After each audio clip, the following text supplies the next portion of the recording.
இந்த பித்ரு தோஷம், பித்ரு திதி எவ்வளோ முக்கியமானது? பூமியில் பிறந்தாச்சுன்னா எல்லாரும் தவறி போக வேண்டியதுதான்.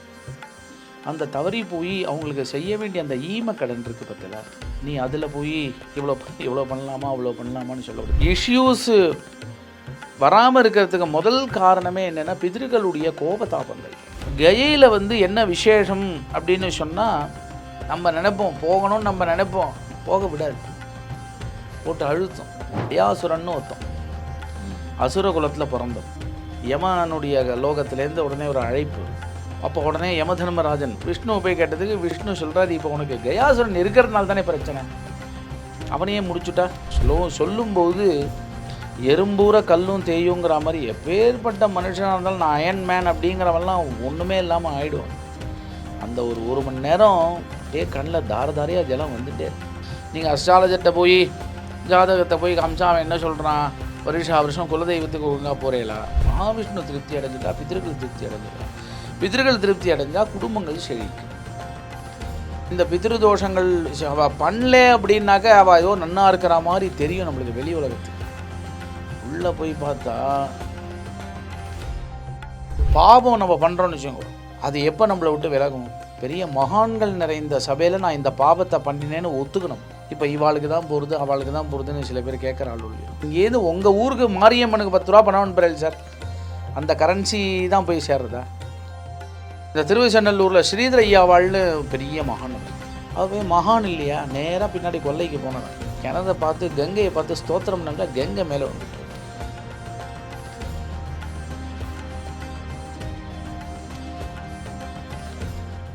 தி டிவைன் தமிழ் நேயர்களுக்கு வணக்கம். நான் விஜய் அரியரசுதன். இன்றைக்கி நம்ம கூட இருக்கிறது யாருன்னு பார்த்தீங்கன்னா சந்திரமௌலி தீட்சிதர் அவர் கூட தான் இருக்கோம். இன்றைக்கி நிறைய விஷயங்கள் ஆன்மீக ரீதியாக அவங்கள்ட்ட கேட்டு தெரிஞ்சுக்க போகிறோம். சார் வணக்கம். வணக்கம் சார். சார், இப்போ பித்ரு தோஷம்னு ஒன்று சொல்கிறோம். ஆமாம், அது மாதிரி பித்ருக்களுக்கு அந்த திதி செய்யலைனாலோ மற்ற விஷயங்கள் செய்யலைனாலோ ஒரு பிரச்சனை ஏற்படுது. கட்டாயம். இந்த பித்ரு தோஷம், பித்ரு திதி எவ்வளோ முக்கியமானது சார்? அதாவது நம்ம இந்த பூமியில் பிறக்கிறதுக்கு காரணமாக இருக்கிறது பேரண்ட்ஸு தான். அதனால தான் ஔவை பாட்டி என்ன சொன்னான், அன்னையும் பிதாவும் முன்னறி தெய்வம் அப்படின்னு சொன்னான்.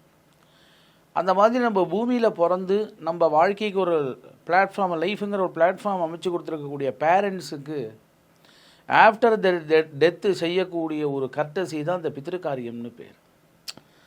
புராணங்கள் வேதங்கள் என்ன சொல்கிறா அப்படின்னா, தேவ காரியங்களில் முன்ன பின்ன பண்ணினா கூட பித்திருக்காரியங்களை எப்பயுமே பெண்டிங் வைக்கக்கூடாதுங்கிற வேதங்களில் புராணங்கள். இறைவனுக்கே அப்படி. இப்போது ஒரு வீட்டில் இன்றைக்கி திதி வருது அப்படின்னு சொன்னால் அன்றைக்கி பூஜை பண்ண மாட்டாங்க, திதி முடிஞ்சு தான் பூஜை பண்ணுவாங்க. ஏன்னா இவா தான் ப்ரையாரிட்டி. அதாவது who is the true son, யார் உண்மையான பையன் அப்படின்னு கேட்கும்போது ஒரு 3 விதமான கடமைகள் யார் செய்யறானோ அவன் தான் உண்மையான பையன் அப்படின்னு ஒரு சான்ஸ்கிரிட்டில் ஒரு ப்ராவர்பு உண்டு. ஜீவத்தோர் வாக்கிய கரணாத்து. ஜீவதசையில் பேரண்ட்ஸ் என்ன சொல்கிறாங்களோ அது கேட்டு நடக்கிறது. அதுக்கு அடுத்தது பிரத்யப்தம் பூரி போஜனாத். அதாவது பூமியில் பிறந்தாச்சுன்னா எல்லாரும் தவறி போக வேண்டியதுதான். அந்த தவறி போய் அவங்களுக்கு செய்ய வேண்டிய அந்த ஈம கடன் இருக்குது பற்றில, அதை ப்ராப்பராக கரெக்டாக செய்யணும். நீ அதில் போய் இவ்வளோ பண்ணலாமா அவ்வளோ பண்ணலாமான்னு சொல்லக்கூடாது. ஏன்னா என்றைக்குமே பேரண்ட்ஸை நம்மக்கிட்ட எதிர்பார்த்து நம்மளை வளர்க்குறாளா, அளவுகோல் பார்க்குறது கிடையாது. அது ரெண்டாவது அஃபெக்ஷனை எடை போட முடியுமான்னு எடை போட முடியாது. அந்த மாதிரி அதனால தான் அவங்க தவறி போனால் அந்த காரியம்லாம் சொல்கிறோம் பற்றியில், அந்த 12 நாள் 13 நாள் காரியங்களை ரெகுலராக கரெக்டாக நம்ம வீட்டுக்கு யார் வாத்தியாரோ அவங்கள வச்சு பட்ஜெட்டில் முன்ன பின்ன இருந்தால் கூட அந்த ப்ராசஸை கரெக்டாக பண்ணுறோம். அது பிரத்யப்தம் பூரி போஜனாத். கடைசியில் சொல்லும்போது கயாயாம் பிண்டதானாஷ்ட. அதாவது இப்போ சாதாரணமாக ஒருத்தர் தவறி போயிட்டால் அவள் அஸ்தியை கொண்டு ராமேஸ்வரத்துலேயோ இல்லை காசிலேயோ நம்ம போய் கரைக்கிறோம். ஏன்னா புண்ணிய நதியில் கரைச்சா அந்த சோல் ஆகப்பட்டது நல்ல ஒரு கதியை போய் அடையிறதுங்கிற ஒரு நம்பிக்கையில் போய் நம்ம புண்ணிய தீர்த்தத்தில் போய் நம்ம கரைக்கிறோம். இப்போ மெட்ராஸில் உங்களால் முடியல அப்படின்னா அந்த பாலாறுன்னு இருக்குது, அந்த கல்பாக்கத்துக்கிட்ட அங்கே போய் சில பேர் கரைப்பாங்க, சில பேர் திருவான்மியூர் பீச்சில் போய் கரைப்பாங்க. இது ஒரு ரெகுலாரிட்டியாக போயிடுது இப்போது. பட் பீகார் ஸ்டேட்டில் கயைன்னு ஒரு இடம் இருக்குது. அந்த கயையில் என்ன விசேஷம் அப்படின்னு சொன்னால், அதுக்கு அந்த இடம் உற்பத்தி ஆனதுக்கு ஒரு கதை உண்டு. கயாசுரன்னு ஒருத்தன் அசுர குலத்தில் பிறந்தவன். அவன் பிரம்மாவை நோக்கி தபஸ் பண்ணுறான். பிரம்மாவை நோக்கி தபஸ் பண்ணோடனே பிரம்மாவுக்கு பேர் தாத்தான்னு பேர், வள்ளல், கொடை வள்ளல், எதை கேட்டாலும் கொடுக்குறான்னு சொல்கிறோம் இல்லையா. அவன் பிரம்மா தபஸ் பண்ணோடனே ஒரு பிரத்யக்ஷமானோடனே உனக்கு என்ன வேணும் அப்படின்னு கேட்குறவுடனே அவன் சிம்பிளாக சொல்கிறான், என்னை யார் தொட்டாலும் அவள் வந்து பவித்திரமாகிடணும், பியூரிஃபை ஆகிடணும். என்னது அப்படி தொட்டால் என்னை யார் தொடுறானோ அவன்கிட்ட இருக்கக்கூடிய பாவங்கள்லாம் விலகி போயிடும், அவன் பியூரிஃபை ஆகிடும். அந்த மாதிரி எனக்கு வரணும் கொடுக்குறா, எஸ் ஐ அக்ரின்னு கொடுத்துட்டார். இது வந்து 27 அதாவது 21 விதமான சொர்க்கங்கள் இருக்குங்கிறது வேதங்கள். 7 14 லோகம்னு சொல்கிறோம்ல, அது மாதிரி சொர்க்கம் எல்லா உலகத்துலேயும் போய் இந்த விஷயம் போய் பரவுறது. அப்போ உடனே யமதர்மராஜன் யமனுடைய லோகத்துலேருந்து உடனே ஒரு அழைப்பு வருது. அவன் பிரம்மாட்ட போய் நீங்கள் இந்த மாதிரி அவனுக்கு வரணை கொடுத்துட்டேல்ல, அப்புறம் இங்கே யார் பனிஷ் பண்ண போகிறா, அப்புறம் எங்களுக்கெலாம் என்ன வேலை, நாங்களாம் எல்லாத்தையும் கதவெல்லாம் இழுத்து பூட்டிட்டு போகிறதா, என்ன பண்ணுறது அப்படின்றார். அவர் உடனே சொல்கிறார், இந்த மாதிரி எனக்கு யார் வரன் கேட்டாலும் வரனை கொடுக்க தான் தெரியும். இந்த வரனில் உள்ள இன்டலெக்ஷன்லாம் நீ ஒன்று கைலாசத்தில் சிவனை போய் கேளு, இல்லை வைகுண்டத்தில் மகாவிஷ்ணுவை போய் கேளு, அவள் தான் ரெமெடி சொல்லவா 2 பேர் அப்படின்னார். உடனே கைலாசத்துக்கு போய் போனால் இது கொஞ்சம் விவகாரமாக இருக்குது, நீ விஷ்ணுவையே போய் கேளு. சிவன் அங்கே அமுச்சு விட்டார். அமுச்சு விட்டோடனே நேராக விஷ்ணுவை போய் கேட்டதுக்கு விஷ்ணு சொல்கிறார், இப்போ உனக்கு கயாசுரன் இருக்கிறதுனால தானே பிரச்சனை, அவனையே முடிச்சுட்டா அப்படிங்கிறது. வதத்துக்கு அதை முடிக்கிறதுனாக்கா அவனை எப்படி வதம் பண்ணுறது, அவனை தொட்டாலே பியூரிஃபை ஆகும். அப்போ உடனே அவர் என்ன சொல்கிறார், நம்ம எல்லாம் சேர்ந்து ஒரு ஹோமம் பண்ணலாம். யார் அந்த கயாசுரனையே வேதியாக போட்டு ஹோமத்துடைய லேயர் போடுறோம்ல, அந்த மாதிரி கயாசுரனை வேதியாக போட்டு நம்ம எல்லாரும் ஹோமம் பண்ணலாம். அப்போது அந்த ஹோமம் பண்ணக்கூடிய இடம் எவ்வளோ சுத்தமாக இருக்கணும். இப்போ சாதாரணமாக மனிதர்கள் நம்ம வீட்லேயே ஒரு ஹோமம் பண்ணுறோன்னா முதல் நாளைக்கு வீடு முழுக்க சுத்தம் பண்ணி சாணினால் கோமயத்தினால வீட்டை முழுக்க பெருக்கி சுத்தம் பண்ணி அப்புறம் ஹோம கல்லெல்லாம் வச்சு கோலங்கள்லாம் போட்டு நம்ம அப்படி பண்ணுறோம். சாதாரண ஒரு மனுஷால் நம்ம ஆளானப்பட்ட தேவர்கள் ஹோமம் பண்ணும்போது அந்த இடம் எவ்வளோ பெருசாக இருக்கணும். அப்போது அந்த கயாசுரனை வேதியாக போட்டு அங்கே தான் இந்த 30 முக்கோடி தேவர்களும் அங்கே வரா. அது ஒரு ஸ்லோகம் உண்டு, ஈசான விஷ்ணு கமலாசன கார்த்திகேய வன்னித்ரயார்க்க கிரௌஞ்ச அமரேந்திர அப்படின்னு சொல்லி 30 முக்கோடி தேவதைகளும் அங்கே ஆஜர்படுத்தப்படுறான். ஆஜர்படுத்தப்பட்டு அவன் மேலே ஹோமங்கள் பண்ண ஆரம்பிச்சு விட்றான். ஹோமங்கள் பண்ண ஆரம்பிக்கும்போது அவன் வரன் கேட்டிருக்கான் வேறு. அப்போ ஹோமங்கள் பண்ணும்போது அந்த ஹோமத்தினுடைய அந்த ஜுவாலையினால் என்ன ஆகுது, ஒவ்வொரு இடமா அப்படியே நிசப்தமாக ஆகிட்டே வருது, அது உயிர் பிரிய போகிறது. அப்போது கடைசியில் அவனுடைய தலை மாத்திரம் ஆடிண்டே இருந்தது. யார், கயாசுரனுடைய தலை ஆடிண்டே இருந்தது. ஒருத்தர் மந்திரமலையை கொண்டு வந்து வைக்கிற அந்த தலைமையில் அப்போ கூட தலை ஆட்ட நிற்கலை. அப்போ உடனே மகாவிஷ்ணு எல்லாரும் பிரார்த்திக்கிறார், இப்போ என்ன பண்ணுறது அப்படின்னு. அப்போ அவர் சொல்கிறார், என்னுடைய லெஃப்ட் லெக்கை தூக்கி அவனுடைய தலையில் வைப்பேன், அவனுக்கு முடிஞ்சிடும், நான் பார்த்துக்கிறேன் அப்படிங்கிறது. அப்போ கரெக்டாக அந்த ஹோமங்கள் முடியும் போது அவருடைய இடது பாதத்தை தூக்கி அவனுடைய தலைமையில் வைக்கிறது. அப்போ சொல்கிறார், உன்னை வந்து முக்தி கொடுக்க போகிறான். முக்தினா நான் இனிமேல் பிறவி கிடையாது, உன்னோட லாஸ்ட்டு ஆசை என்னன்னு கேட்குறது. அப்போ ஒரு ரொம்ப வசதியான ஒரு வரன் கேட்குறாமோ, உங்கள் பாதம் இருக்கக்கூடிய இந்த இடத்துல வந்து எவன் ஒருத்தன் பித்திருக்களை பூஜை பண்ணி அவர்களுக்கு அந்த பிண்டங்கள்லாம் வைக்கிறானோ அவனுக்கு இந்த பூமியில் எது வரைக்கும் சூரிய சந்திரன் தெரியறதோ அது வரைக்கும் அவனுடைய வம்சம் அபிவிருத்தி இருக்கணுங்கிற வரனை எனக்கு கொடுங்கோ. ஏப்பா, சுயநலமாக யோசிக்கல அந்த மென்டாலிட்டி. அதனால்தான் அந்த கயையில் போய் பார்த்தெல்லாம் அவ்வளவு ரொம்ப விசேஷமாக இருக்கும். எப்பேற்பட்ட பித்திருதோஷமாக இருந்தாலும் அந்த கயைன்னு சொல்லக்கூடிய இடத்துல போய் அந்த வருஷம் பித்திருக்களுக்கு பண்ண வேண்டிய அந்த செர்மனியை பண்ணி, அதாவது நம்ம இங்கே பண்ண வேண்டிய செர்மனியை ரெகுலராக நம்ம லைஃப் டைம் வரைக்கும் பண்ணிட்டு இருக்கணும். இது கயைங்கிறது ஒரு க்ஷேத்திர விசேஷம். அது அங்கே போய் பண்ணினா அவனுக்கு இஷ்யூஸ் இல்லை அப்படின்னா, அதாவது இஷ்யூஸு வராமல் இருக்கிறதுக்கு முதல் காரணமே என்னென்னா பிதிர்களுடைய கோபதாபங்கள் தான். என்ன சார் நீங்கள் இப்போ தான் சொன்னேன் பேரண்ட்ஸுங்கிறவா வெல்விஷர், பேரண்ட்ஸ் வந்து எப்படி பித்திருக்களை குழந்தையில சபிப்பான்னு நீங்கள் கேட்கலாம். ஆனால் அந்த கோபம் வருது. கோபம்ங்கிறது என்ன அப்படின்னா, நம்மளுக்கு பண்ணலேங்கிற ஒரு தாபம் தான் அது சாபமாக மாறுறது. அதுக்கு தான் வருஷம் அந்த மாதம் அமாவாசை திதிலாம் கரெக்டாக கொடுக்கணும். வருஷம் அந்த பித்திருக்களுக்கு பண்ண வேண்டிய அந்த செர்மனி, சான்ஸ்கிரிட்டில் ஸ்ராத்தம்னு நம்ம சொல்கிறோம் பார்த்தீங்களா, அதெல்லாம் ரெகுலராக கரெக்டாக பண்ணணும். அதெல்லாம் ப்ராப்பராக பண்ணணும். அதெல்லாம் பண்ணிட்டு வந்தாலே நம்மளுக்கு அந்த பித்ரு தோஷங்கள்லாம் நிவர்த்தியாகி காலத்தில் குழந்தையெல்லாம் பிறக்கும் அப்படிங்கிறதுக்கு தான் இந்த கயையை பற்றி அவ்வளோ ஒரு விசேஷமாக சொல்லப்பட்டிருக்கு. அந்த கயையில் இன்னும் விசேஷம் என்ன அப்படின்னு சொன்னால், ஆதிசங்கர பகவத் பாதாள் கயைங்கிற அந்த இடத்துல தான் மாத்ருகா பஞ்சகம்னு 5 ஸ்லோகம் பண்ணுறது. அது உலகத்தில் அப்பா அம்மா 2 பேரும் சேர்ந்து தான் நம்மளை இந்த பூமிக்கு கொண்டு வரா. அதுலேயும் ரொம்ப வசதி யாருன்னா அம்மா தான். 10 மாதம் கர்ப்பத்தில் வச்சு நம்மளை காப்பாற்றி தன்னுடைய ரத்தத்தையே பாலாக கொடுத்து அனவரதமும் நம்மளை பற்றியே சிந்தனை பண்ணி, அதாவது லைஃப்பில் வந்து வெல்விஷர் அப்படிங்கிற வார்த்தைக்கு இஸ் ஈக்குவல் டு அப்படின்னு பார்த்தோமே, ஏன்னா பேரண்ட்ஸு தான். தமிழில் வேடிக்கையாக சொல்லணும், முதியோர் இல்லத்தில் இருக்கணும், முதியோர் இல்லத்தில் இருக்கக்கூடாதும்பா. நம்ம எப்படி நம்ம பேரண்ட்ஸை ட்ரீட் பண்ணுறோமோ அந்த ட்ரீட்மெண்ட் தான் நம்மளுக்கு நாளைக்கு கிடைக்கும். ஸோ அந்த மாதிரி இந்த கயையில் வந்து இந்த ஆதிசங்கர பகவத் பாதாள் தன்னுடைய அம்மாக்காக மாத்ருகா பஞ்சகம்னு 5 ஸ்லோகம் பண்ணுறார். அந்த மாத்ருகா பஞ்சக ஸ்லோகத்தை சொல்லி தான் அங்கே கயையில் போய் நம்ம யாரெல்லாம் ஸ்ராத்தம் பண்ணுறாங்களோ அவளுக்கு இந்த ஸ்லோகங்கள்லாம் சொல்லுவா. அப்படி சொல்லும்போது எறும்பூர கல்லும் தேயுங்கிற மாதிரி எப்பேற்பட்ட மனுஷனாக இருந்தாலும் நான் அயன் மேன் அப்படிங்கிறவெல்லாம் ஒன்றுமே இல்லாமல் ஆகிடுவாங்க. அந்த ஒரு மணி நேரம் அப்படியே கண்ணில் தாரையாக ஜலம் வந்துகிட்டே இருக்கும். ஏன்னா அவளை தான். அதுக்கப்புறம் என்னாச்சு, அந்த கதையில் அந்த கயையில் அவள் அந்த திதி சாப்பிட்றதுக்குனே பகவானால் சிருஷ்டிக்கப்பட்டவா தான் அந்த கயா பண்டேவாலேன்னு பேர். கயாவாலி அப்படின்னு சொல்லுவாள். நம்பூர் மாதிரி இந்த சவுத் இண்டியன் சாப்பாடு மாதிரிலாம் அங்கே இருக்காது. அவள் என்டையர் டிஃப்ரெண்ட். இந்த நம்ம ஸ்ராத்தம்னா நம்ம சாம்பார் குழம்பு இந்த மாதிரிலாம் பண்ணுறாப்புல அங்கெல்லாம் இருக்காது. அந்த மாதிரி அவளோட லைஃப் ஸ்டைல் வர மாதிரி இருக்கும். அந்த மாதிரி எதுக்கு சொல்ல வரேன், அந்த அவன் வாயால் நான் திருப்தி அடைஞ்சிட்டேன்னு சொல்லிட்டா உனக்கு பெரிய ஒரு சக்ஸஸ். அதுதான் அந்த கயா ஸ்ராத்தங்கிறது ரொம்ப முக்கியம். பொதுவாகவே வருஷத்துக்கு நம்மளுக்கு 96 ஸ்ராத்தம் பண்ணணும்னு இருக்குது புராணங்கள் சாஸ்திரங்கள். மாதம் இந்த மாசப்பருப்பு அன்னைக்கு பண்ணுவா, அமாவாசை அன்னைக்கு பண்ணுவா, யுகத்துக்கு பண்ணுவா. அதுக்கப்புறம் வந்து இந்த வியதிபாதம், இந்த மாதிரி பலவிதமான புண்ணிய காலங்கள்னு பேர். அதாவது புண்ணிய காலத்தில் எவ்வளோக்கு எவ்வளோ பித்திருக்களை நம்ம வழிபடுறோமோ அவ்வளோக்கு அவ்வளோ நம்ம குடும்பங்கள் அபிவிருத்தி ஆகிட்டே இருக்கும்.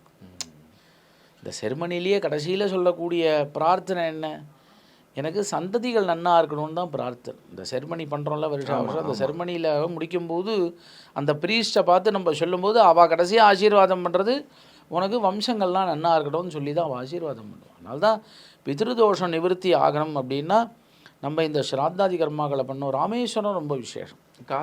காசி ராமேஸ்வரம் கயை இதெல்லாம் அதே மாதிரி. நீங்கள் கயை மாதிரியே இங்கே திருவெண்காடுன்னு ஒரு க்ஷேத்திரம், புதன் க்ஷேத்திரம். அந்த ஊரில் ருத்ரபாதம்னு இருக்கு. எப்படி இங்கே கயையில் மகாவிஷ்ணு பாதம் இருக்கோ அதே மாதிரி இங்கே ருத்ரபாதம் இருக்கு. காசிக்கு போக முடியாதவங்க இந்த ருத்ரபாதத்தில் போய் நம்ம பித்தர்களுக்கு உண்டான செர்மனியை ரெகுலராக பண்ணினோமே ஆனால் நம்மளுக்கு சகலவிதமான செழிப்பும் வாழ்க்கையில் கிடைக்கும். அப்படிங்கிறதுக்கு தான் நம்மளுக்கு பித்திருக்களை எவ்வளோக்கு பூஜிச்சுட்டே இருக்குது. சாதாரணமாகவே நித்திய பித்திருக்கள்னு ஒருத்தர் இருக்காங்க. காலமில் நம்ம ப்ரேயர் பண்ணும்போது இந்த சந்தியாவந்தனம் மாத்தியானிக்கம் பிரம்மேகம் அதில் ஒரு பிதிரு தர்ப்பணங்கள்லாம் உண்டு.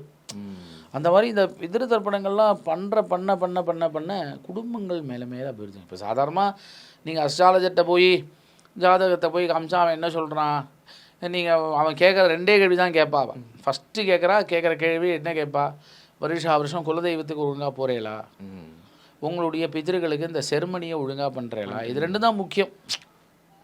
அதுதான் நம்மளுக்கு காமிச்சு கொடுக்கும். உங்கள் ஆற்றுல வந்து பித்திருக்கள் திருப்தி அடையலை, உங்கள் ஆற்றுல வந்து குலதெய்வம் வரல, இதனால தான் உங்களுக்கு எல்லா விதமான காரியங்களும். அதாவது இன்னொரு விஷயம், குலதெய்வம் அப்படின்னாலே நம்ம முன்னோர்கள் பூஜை பண்ணினது தான் குலதெய்வம்னு அர்த்தம். இப்போ சாதாரணமாக எல்லாரும் சில பேரை போய் கேட்டால் எங்களுக்கு திருப்பதி வெங்கடாஜலபதிங்கிறா, சில பேர் கேட்டால் வைத்தீஸ்வர சுவாமின்னு பொதுவாக சொல்கிறா. அது பண்ணுறதுனால தப்பு கிடையாது. பட் குலதெய்வம்னா அதுக்கு தான் நான் சொல்லேன், நம்ம ஸ்வக்கிராமத்தை பசங்களுக்கு காமிக்கணும்.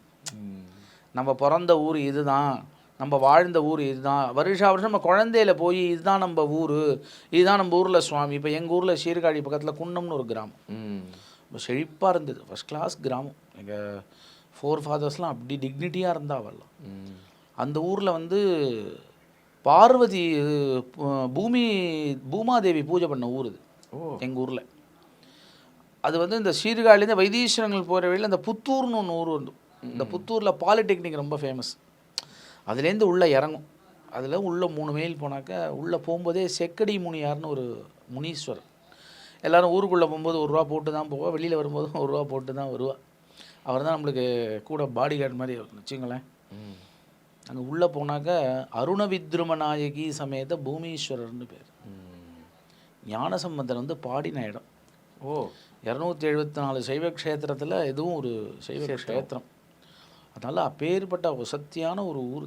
அதனால் பூமாதேவி பூஜை பண்ணனால பூமீஸ்வரர்னு சுவாமி. அதனால் எதுக்கு சொல்ல வரேன், பித்ருக்கள் தோஷம் நிவர்த்தி ஆகணும் அப்படின்னு சொன்னால் இதெல்லாம் பண்ணணும்.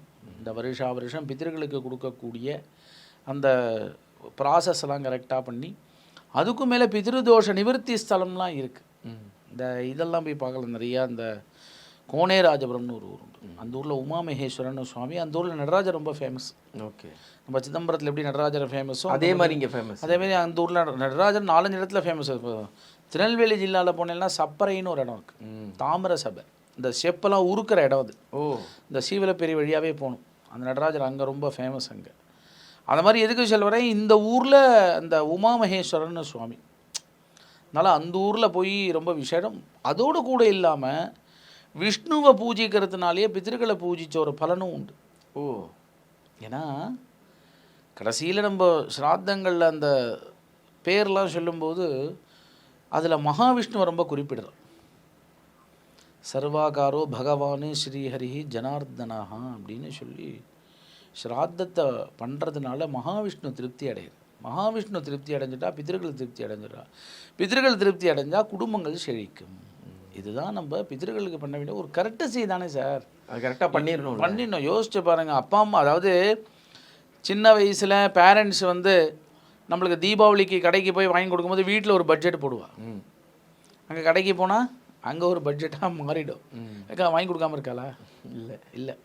நம்மளுக்கு நம்ம கிழிசில் கட்டினாலும் கந்தில் கட்டினாலும் பசங்க புதுசாக கட்டிக்கிட்டோம், அந்த மென்டாலிட்டி தானே இருக்கும். அப்போ அவங்க அப்படி நினைக்கிறாங்கன்னு நம்ம இப்படி செஞ்சே ஆகணும்ல. அதாவது நம்ம மேலே என்ன ஒரு மிஸ்டேக்காக போகிறதுன்னா, நான் ரிக்வெஸ்ட்டாக தான் சொல்லுவேன் எல்லார்ட்டையும். அதாவது நம்ம பண்ணக்கூடிய இந்த செர்மனிக்கெலாம் பசங்களை வச்சுக்கணும்ல, அப்போ தானே தெரியும். கரெக்ட். நம்ம வீட்டில் என்ன பண்ணுறாங்க, என்ன பர்பஸ். நான் என்ன சொல்கிறேன், வெளி உலகத்துக்கே வேண்டாம் சார். நம்ம வீட்டில் என்ன சம்பிரதாயம் பண்ணுறாங்க, அதாவது சாஸ்திரங்கள் புராணங்கள்லாம் என்ன தெரியுமா சொல்கிறா, உங்கள் முன்னோர்கள் என்ன பண்ணினாலும் அதையே பண்ணுங்க.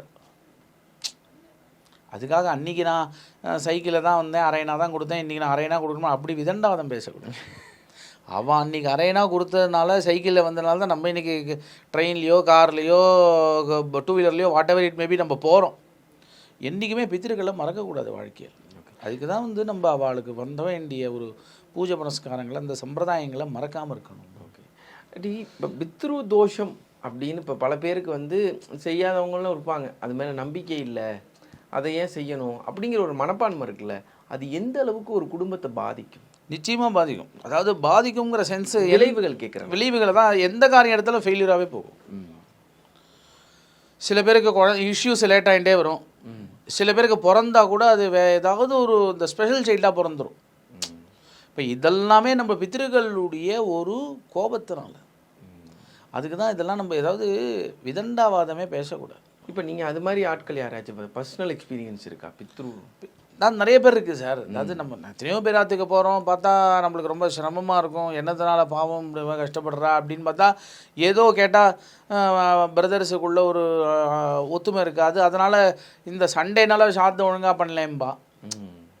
சாத்தம் எல்லாம் கூடி கீடி எல்லாம் ஒன்றா பண்ணி அப்படிலாம் பண்ணணும். அப்படிலாம் பண்ணாதானே நம்ம வந்து பின்னாடி இருக்கக்கூடிய, அதாவது வம்சங்கள் நன்னா இருக்கணும்னா பித்திருக்களை தான் பூஜிக்கணும். பித்திருக்களை விட்டால் வேறு யாரும் கிடையாது. அதனால் எதுக்கு சொல்ல வர, இந்த பித்ரு தோஷங்கள் அவள் பண்ணல அப்படின்னாக்க அவள் ஏதோ நன்னா இருக்கிற மாதிரி தெரியும் நம்மளுக்கு வெளி உலகத்துக்கு. உள்ளே போய் பார்த்தா அவள் படுற கஷ்டம் வெளியில் சொல்ல மாட்டான். ஒரு ரணகலமாக இருக்குங்க. ரணகலமாக அதாவது கசப்பான அனுபவத்தை சில பேர் வெளியிலேயே சொல்ல மாட்டான். அதாவது இப்போது ஒரு பாவம் நம்ம பண்ணுறோன்னு வச்சுக்கோங்க, அது எப்போ நம்மளை விட்டு விலகும் அப்படின்னாக்க, பெரிய மகான்கள் நிறைந்த சபையில் நான் இந்த பாவத்தை பண்ணினேன்னு ஒத்துக்கணும். அப்போ தான் அந்த பாவம் நம்மளை விட்டு போகும். ஐ எம் த கல்பிரிட்டு அப்படிங்கிறத ஒத்துக்கணும் சபையில். நான் சிராத்தம் பண்ணல, நான் தர்ப்பணம் பண்ணல, ஒரு பூஜை பண்ணல, ஒரு புனஸ்காரம் பண்ணல. இப்போது நான் சின்னதாக ஒரு இதுவாக சொல்கிறேன், ஒரு ரிக்வெஸ்ட்டாக சொல்கிறேன். இப்போ இவாளுக்கு தான் போகிறது அவளுக்கு தான் போகிறதுன்னு சில பேர் கேட்குறாள் இல்லையோ. இப்போ செல்ஃபோனில் ஜிபே பண்ணுறோம் இல்லையோ, எப்படி பண்ணுறோம்? இப்போது நான் உங்கள் ஃபோனுக்கு பண்ணுறேன், இல்லை நீங்கள் எங்கள் ஃபோனுக்கு பண்ணுறேன், இப்படி ஒரு அமௌண்ட் ரிசீவ்டின்னு ஒரு அக்னாலஜ்மெண்ட் வருது இல்லையோ. செல்ஃபோனை டிஸ்மேண்டில் பண்ணி பார்க்குறோம் இல்லை. ஹவு டு எலிஜிபிள் சொல்லுங்க. சரி, அது கூட வேண்டாம், இங்கேருந்து உங்கள் ஊருக்கு மாரியம்மனுக்கு 10 ரூபா பணம் அனுப்புகிறேன் சார், அந்த கரன்சி தான் போய் சேர்றதா? சேர்ந்ததுக்கு அடையாளமாக ரசீது கொடுக்குறாள். ஆமாம், அதுதான் நம்பிக்கை. கண்டிப்பாக. அதாவது போன இன்டர்வியூலேயே சொல்லியிருக்கேன், அக்னி பகவான்கிறவர் ஒரு டெலிவரி மேன் மாதிரி. நம்ம பித்திருக்களை குறித்து அக்னியில் ஹோம் பண்ணால் அதை பித்திருக்கள்கிட்ட கொண்டு கொடுத்துட்டு நம்மளுக்கு பித்திருக்கள்கிட்டேருந்து நல்லதை கொண்டு கொடுக்கக்கூடியவர். அதுதான் பித்திருக்களுக்கு நம்மளுக்கு பண்ணக்கூடிய அனுகிரக விசேஷம். அதனால் எதுக்கு சொல்ல வர, எனக்கு இதில் நம்பிக்கை கிடையாது, அதில் நம்பிக்கை கிடையாது, அவளுடைய வளர்ந்த விதங்களாக அப்படி இருக்கும். நம்ம யாரையுமே பூமியில் தப்பு சொல்லக்கூடாது. மோரோவர் இன்றைக்கி தப்பு சொன்னால் நம்மளுக்கு வேலைக்கும் ஆகாது. இந்த மாதிரி ஒரு சுச்சுவேஷனில் தான் இப்போ இதை போயின்னு இருக்கு. நம்மளாக இருந்து நம்ம வரைக்கும் நம்ம கரெக்டாக பண்ணிட்டு இருந்தால் தான் நம்ம நாட்டுக்கு நல்லவனாக இருக்க முடியும். அதனால் இந்த பித்திருக்காரியங்கிறது எல்லாருமே கட்டாயம் பண்ண வேண்டியது. அது ஆயுசில் ஒரு தடவை ராமேஸ்வரம் போய் சிராத்தம் பண்ணோம், ஆயுசில் ஒரு தடவை போய் கயையில் போய் சிராத்தம் பண்ணோம், ஆயுசில் ஒரு தடவை போய் இந்த திருவங்காடு ருத்ரபாதத்தில் போய் சிராத்தம் பண்ணோம். அதனால தான் பெரியவங்கள்லாம் நம்ம ஸ்ராத்தம் ஆரம்பிக்கும் பொழுதே நான் பண்ணக்கூடிய இந்த ஸ்ராத்தம் பண்ணக்கூடிய இந்த பூமியை கயையாக மாறட்டும்னு பிரார்த்திக்கிறேன். நான் எங்கே பண்ணுறேனோ அதுவே கயாவாக மாறட்டும். இப்போது அதுக்கு தான் ஒரு எக்ஸாம்பிள் சொல்கிறேன். இந்த திருவச்சநல்லூரில் ஸ்ரீதர் ஐயாவாள்னு பெரிய மகானவர். அவர் கதையில் இப்படி தான் வருது, அவருடைய ஹிஸ்ட்ரியில். அவர் என்ன பண்ணுறார், அன்றைக்கி அப்பாக்கோ அம்மாக்கோ ஸ்ராத்தம் திதி சமைச்சு எல்லாம் சித்தம் பண்ணிட்டா, வாசலில் யாரோ ஒருத்தர் வந்து பிச்சைக்கார மாதிரி எனக்கு ரொம்ப பசிக்கிறதுன்னொடனே இவர் என்ன பண்ணார், ஸ்ராத்தத்துக்கு சமைச்சதை போய் கொடுத்துட்டா. உடனே அப்போ இருக்கக்கூடிய அந்த வித்வான்கள்லாம் வந்து நீ இப்படி தப்பு பண்ணனால நீ இப்போ கயையில் போய் ஒரு ஸ்நானம் பண்ணிட்டு வந்தால் தான் நம்ம திரும்பி சாத்தம் பண்ணுறதுக்கு எலிஜிபிள் அப்படிங்கிறார். இவர் ஊர் எங்கே இருக்குது, கயை எங்கே இருக்குது, எங்கே போகிறது? அது போய் மகான் இல்லையா, நேராக பின்னாடி கொல்லைக்கு போனார். கிணத்தை பார்த்து கங்கையை பார்த்து ஸ்தோத்திரம் பண்ணால் கங்கை மேலே வந்துட்டோம். பா, அதுக்காக நம்ம அதாவது இஃப் யூ சி தலைவலிச்சா அனாசின் போட்டுக்கணும், அனாசின்ட்டுக்குன்னு தலைவலி இறைச்சக்கூடாது. அதாவது நான் வந்து பிராயசித்தம் இருக்கேன்னு தப்பு பண்ணிகிட்டே போனால் அந்த பிராயசித்தம் நம்மளுக்கு செல்லுபடி ஆகாது. எங்கேயாச்சும் ஒரு இடத்துல அடிச்சிடும். தெரியாமல் பண்ண தப்புக்கு தான் பிராயசித்தங்கிறதே உண்டு. தெரிஞ்சு பண்ணால் பிராயசித்தம். அதான் சொல்கிறேன், அனாசின்ட்டுக்குன்னு தலைவலி வர வச்சுக்க முடியுமா? வர வச்சுக்க முடியாது. அதாவது அன்யூஷுவல் தான் ஆஸ் யூஷுவலாக இருக்குது, அப்படியே எடுத்துப்போம். ஸோ அதனால் பித்ருதோஷங்கள் நிவர்த்தி ஆகணும்னா இந்த மாதிரி பண்ண வேண்டிய செருமணிகள், இந்த மாதிரி க்ஷேத்திரங்களுக்கெல்லாம், அதாவது உடம்பு ஆரோக்கியமாக இருக்கும்போதே க்ஷேத்திரத்துக்கெல்லாம் போயிட்டு வரணுங்கிறது தான் என்னுடைய ஒரு சுவாபிப்பிராயம். அதாவது வயசாக எடுத்துன்னு வச்சோங்களேன், ஒருத்தரோட துணையோடு நம்ம வெளியில் போனால் என்றைக்கு போகிறது நம்ம? கண்டிப்பாக. இப்போ சில பேருக்கு என்ன சின்ன வயசுலேயே கோயில் போய் எப்போ போகிறது கோயிலுக்கு? வயசாகி தள்ளாட்டம் வந்த பிற்பாடு போய் பார்க்க. அதான் சொல்கிறேனே, அதாவது கங்கை தீரத்திலேயே வசிப்பா, இந்த கங்கை கரையிலேயே அவள் வீடெல்லாம் இருக்கும், கங்கையில் போய் ஸ்நானமே பண்ண மாட்டாள். காவேரி தீரத்திலேயே இருப்பா, காவேரியில் போய் ஸ்நானம் பண்ண மாட்டாள். நம்ம நினைப்போம் போகணும்னு, நம்ம நினைப்போம், போக விடாது, போட்டு அழுத்தம். அதெல்லாத்தையும் மீறிண்டு போகிறது தான் நம்மளுக்கு மெச்சூரிட்டின்னு. அதனால் பித்ருதோஷங்கள் நிவர்த்தி ஆகணும் அப்படின்னு சொன்னால் பித்ருக்களை கட்டாயம் வருஷம் பூஜிக்கணும், மாதம் பூஜிக்கணும் அப்படிலாம் சொல்லப்படுறது. ஒரு இடத்துல சொல்லும்போது சொல்கிறா, அர்த்த மாசே தேவா மாசி பித்தராக, பித்திருக்களுக்கெல்லாம் மாதம் வசிக்கிறது தான். சம்வத்சரே வனஸ்பதையாக, அதாவது பிளான்ஸுக்கெல்லாம் இயர்லி ஒன்ஸ் வசிக்கிறது. கடைசியில் சொல்லும்போது தஸ்மாத் அகராக மனுஷியா அசனம் இச்சந்தே, நம்மளுக்கெல்லாம் அப்பப்போ வசிக்கிறது.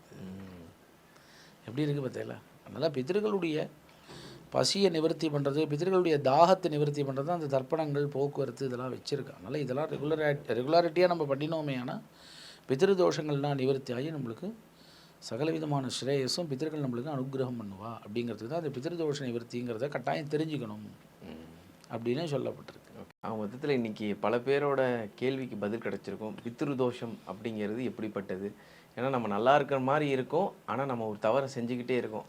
அதை வந்து சரி செய்ய ஒரே வழி பித்ருதோஷத்தை நிவர்த்தி பண்ணுறது வாஸ்தவமான விஷயம். அப்படிங்கிறது உங்கள் மூலமாக பலருக்கும் தெரிஞ்சிருக்கு. வீடியோ பார்க்குறவங்க எல்லாரும் இந்த விஷயத்தை நம்ம சரியாக செஞ்சால் நம்ம வாழ்க்கையும் செழிப்பாக இருக்கும், நம்ம தலைமுறையும் செழிப்பாக இருக்கும்னு உணர்ந்து செழிப்பாக இருக்கும். ஆமாம், ரொம்ப செழிப்பாக இருக்கும் அப்படின்னு உணர்ந்திருப்பாங்க. இதே மாதிரி இன்னொரு வீடியோவில் சந்திக்கிறேன். நன்றி சார்.